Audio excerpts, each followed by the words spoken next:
This story begins where everything usually ends, at a cemetery. In 1996, a Kyshtym woman, Tamara Prosvirina, was wandering between the tombs and picking up plastic flowers, and that was her odd hobby. A thunderstorm erupted, and in the bright lightning, she suddenly saw a tiny creature. The old woman picked it up, took it home, and gave it a name, Alyoshenka. It sounds like the fairy tale The Star Child, but a happy end would have never happened. A month later, Alyoshenka looked like this. After 2 more weeks, the skeleton disappeared, too, and only mysteries are left behind it. Where did it came from, and where did it go, and why did everyone who had seen it alive claim it was an alien? It was kinda boggy. The head was like this. Pure alien! Whatever it was in reality, the local people share a common belief that Alyoshenka was a humanoid, and it shouldn't have come to Kyshtym. The Dwarf of Kyshtym.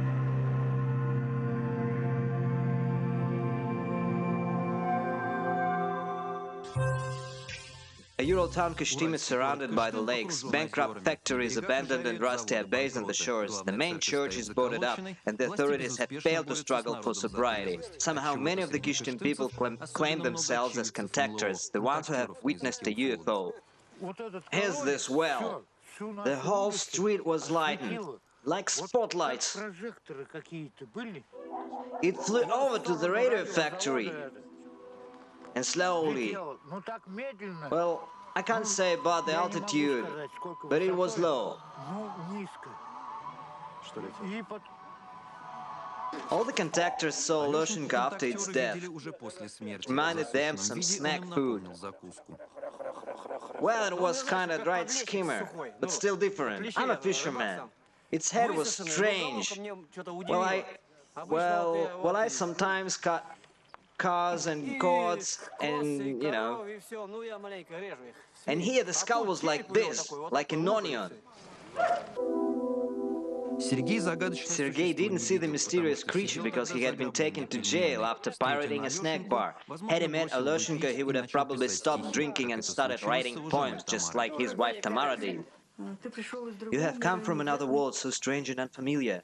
Your eyes were cute and full of soul, so sad, so kind, so brilliant. However, instead of the star child, the drunken husband comes and falls asleep in clothing. He would have slept like this all the way unless his mother had disturbed him. Go to bed. It happens every single day, such a motherfucker. I can even see the forelock from here.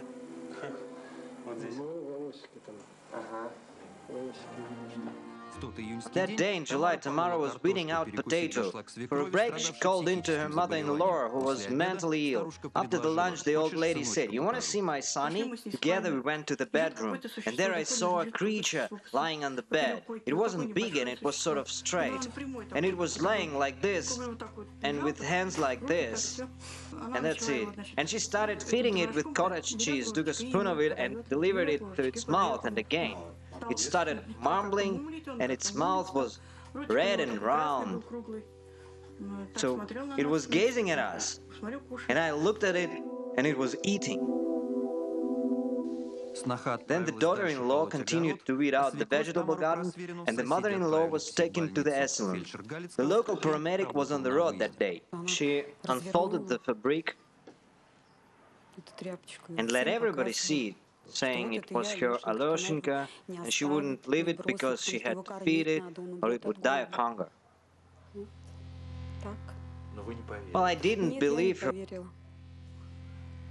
For hardly one could believe such a sick person. Tamara Prosvirina was committed to treatment, and her daughter-in-law moved to another town to work as a cook. Somehow everyone forgot about Alyoshenka, and it was left alone in the flat without any supervision. When they remembered, it was too late. There's only one existing video of Tamara Prosvirina, which was made soon after her admission to hospital. The interview is about her sonny, Alyoshenka. Was it crying when you brought it home? Did you feed it? It wasn't crying. I was feeding it with sugar water. It didn't take my teeth. The village where Tamara Prosperina lived is far from hopeful, even by local standards. Some neighbors would see a clod in the woman's hands, but they didn't dare to bother her. Well, she would take it out for a walk like a doll. She'd wrap it in fabric and stroll around with it in hands. Did you try to look in? No, she would cover it and walk with it. She would say like, I took Alyoshenka for a walk and to cradle. The Japanese journalists learned about Alyoshenka and decided to make a film. Before they arrived, Tamara Prosperina had gone mad again and went out on the road to dance. Inspector Bendlin was on duty that night. Two cars were moving towards each other, and so she got right between them. Apparently she was struck by a truck. The injuries were severe and she died on the side.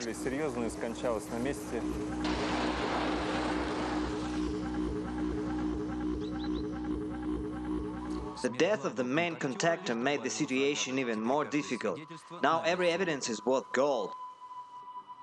In front of Tamara's eyes, Alyoshenka looks alive. It's resting on a bedding, with its hands stretched. The tiny figure reminds a Teletubby. The head was brown, somewhat dark brown, like leather covered. And the eyes were inclined. Here I've made it a bit jolly. In fact, it looked sad-faced. It was incurring something like pain, some compassion. Its look was intelligent and sad. While talking to Tamara, it's getting clear that when her husband was serving time in jail, Slavik, who'd seen Alyoshenka alive too, took his place.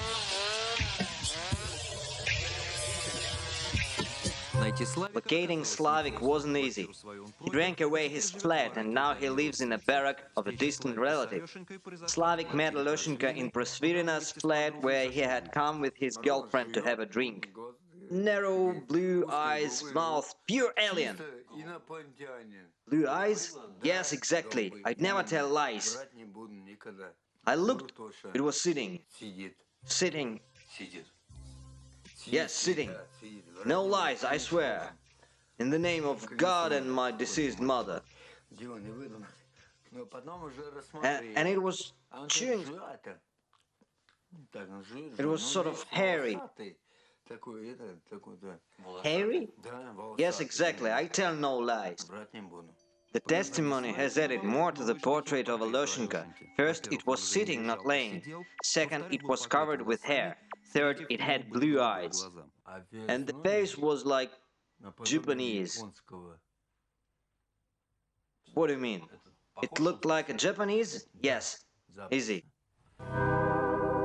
Slavik runs his own business, non-ferrous metals. For every 100 grams, one can get 25 cents. That's the cost of a small flask of pure alcohol. Slavik was aware about Alyoshenka left alone in the flat, but there were more important things to do. My good mother were grubbing the garden, well, you know, weeding out and stuff. It was when it went bad. You mean died? Yes, you may say like that. Vladimir Nudinov, the Prosperina's acquaintance, dried out Alyoshenka's corpse and hid it in his garage. Having been arrested for a minor theft, he showed it to the police. Inspector Bendlin was the first sober man trying to investigate the story. Let everyone here give an idea of what this creature is, in your opinion. As witnesses, what do you think about this? In the beginning, Bendlin faced numerous obstacles. He had to learn a video camera from his friends and work as a private detective. Here the skull bone moved to this point. The posterior petal is overlapping, and here it goes under. Bendlin asked forensic surgeons from Kyshtym to observe the mummy. The result was it didn't look human. Today, here are many different humanoids shown on TV. But ours was much more interesting, like a helmet-type body. There were such heads before. And the bones were adherent and hard. Even a sling has a small spot and a large spot, but here it was all adherent and unfamiliar. Nina Glazurina is the third and the last contactor who saw Alyoshenka alive. Her friend Tamara offered her to see the good mother. Then the incredible stuff happened. You came and had a drink, I guess. Sure. Then the creature appeared. Why? It had already been there. Did it come in? No, it was standing. If Tamara saw Alyoshenka lying, and Slavik saw it sitting, but Nina saw it standing on its feet. I thought it was an embryo. Who's that? Well, let me show you. Let me show you. They had a bed, like here. Give this drunkard some water. And it was standing like this. Well, our bed is wooden, and theirs was metal, and it was like this, holding a leg. But it wasn't an embryo. It was a different creature, because it was like fluffy. Give me water, quick! The interview was interrupted to bring water to another room. Here, drink it, scumbag. Who's there? Reporters! Where from? Nowhere.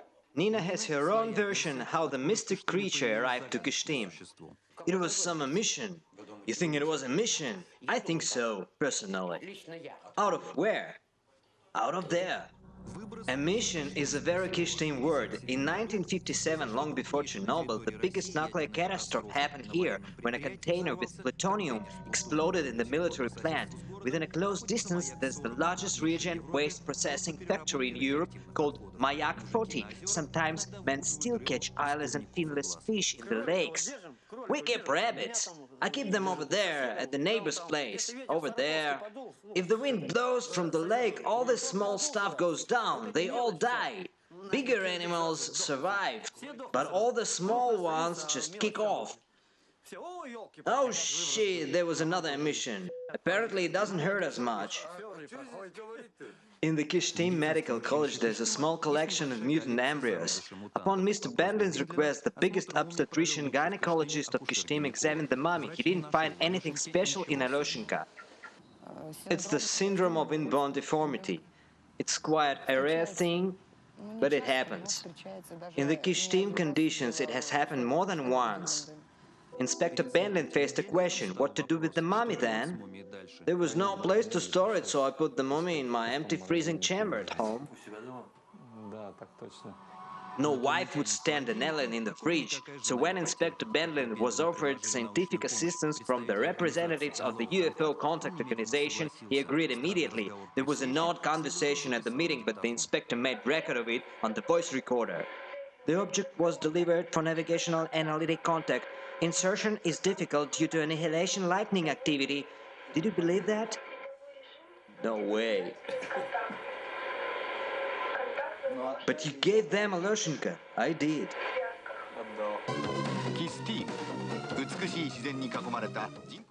The mummy was gone along with those strangers, and people of Kyshtym started to forget Alyoshenka, and here comes the production team Osaka TV. The arrival of the Japanese impressed Inspector Bendlin more than the advent of the humanoid. $200,000 isn't the real money when it's all about such a unique object. We would have paid more, as according to our data it was a real alien. Unfortunately, we haven't seen it since that time. The Japanese team made a so-called picnic after the filming process was over. So I offered them to raise glasses for Alyoshenka, and all of them stood up and drank up, and I realized it all had been serious for them. When the filmmaking team left Kyshtym, Inspector Bendlin got the information that the mummy had been possessed by some sectarians. It was said that some religious cult had used the head of Alyoshenka as a voodoo fetish. They had mounted it on a baculus and enchased it, so they were making their rituals there.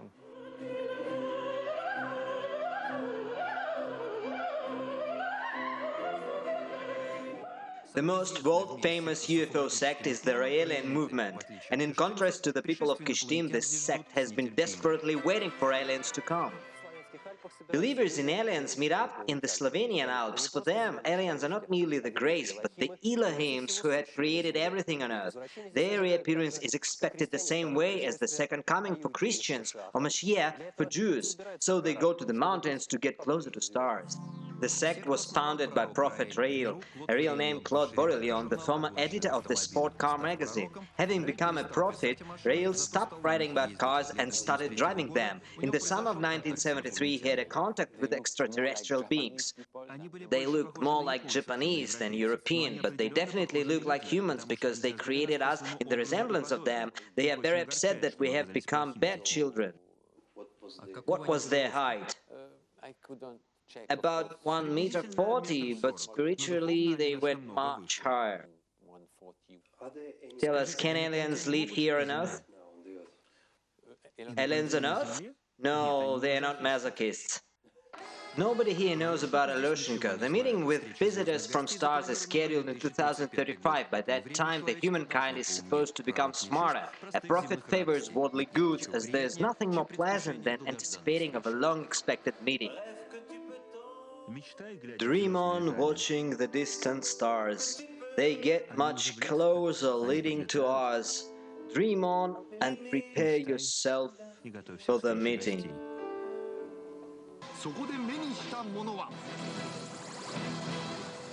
The name of Alyoshenko's kidnapper was discovered by the tenacious Japanese from Osaka TV.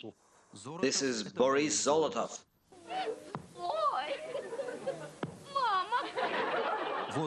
Here he is, the last owner of Alyoshenko. According to the Russian Orthodox Church catalog, the Academy of Frontal Problems, founded by Zolotov, is an occult organization. They conduct psychiatric experiments and maintain rumors about multiple visits of aliens. According to our data, Mr. Zolotov is a rich man.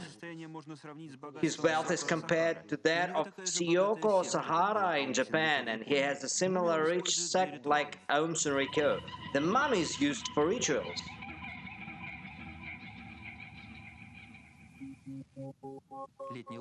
The summer camp of the Academy of Frontal Problems is based in Crimea, near the National Space Center. Its followers gamble in the sea and do marching. Left, dress! Unit 128, free of planetary contacts, quick march! In the commanding wall tent, the American journalist Michael Eccles brings out the main question. Where's the dwarf? Dead. But he lived with good reason. The Japanese offered Zolotov hundreds of $1,000s for the tiny skeleton weighing a couple of grams. He refused. There ought to be solid reasons for this.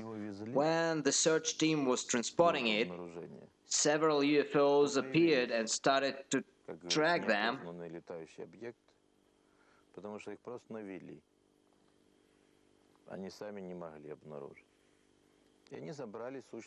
Then they took the entity. Right on the way. In sobriety, theft and indifference, not every earthling would survive it. Alyoshenko didn't become part of the Kyshtym community. Did you feel sorrow when it was gone? I didn't. Why should I? Was it a fucking man? I didn't need it. I looked at it, had a drink, and left sorry. I shouldn't have told it on camera.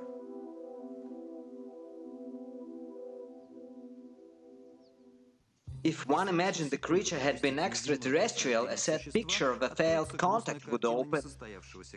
The Kyshtym people as a host party couldn't maintain the contact. Well, it arrived. Maybe from a distant planet. I'm a bit drunk now. Well, maybe it came from another planet to learn our story. We can't understand. And it tried to get together. And there I was, drunk as hell. There was only one person who was really shocked by the death of Alyoshenko, the insane Tamara Prosvirina. This baby died, you know that? He tried? It's dead. What? When? Well, when you got to the hospital, it died. So we've come to find out.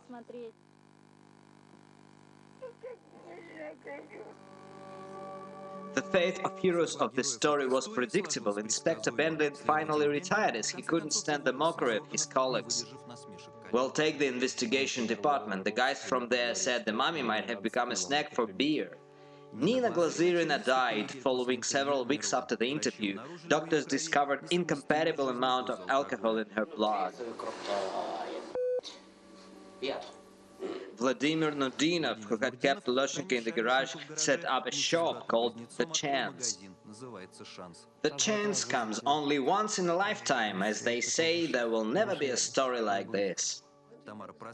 Tamara Prosvirina doesn't agree. Having missed one chance, she's waiting for another. Anyway, there's a hope that something will get better in life. It's true. Anything that happens is for good. Probably it will be like this someday. The Kyshtym sky will see flying spotlights, and another chance will come. Thanks for watching us. If you want to watch more incredible stories from beyond the Iron Curtain called Russia, please follow the Starcrack channel.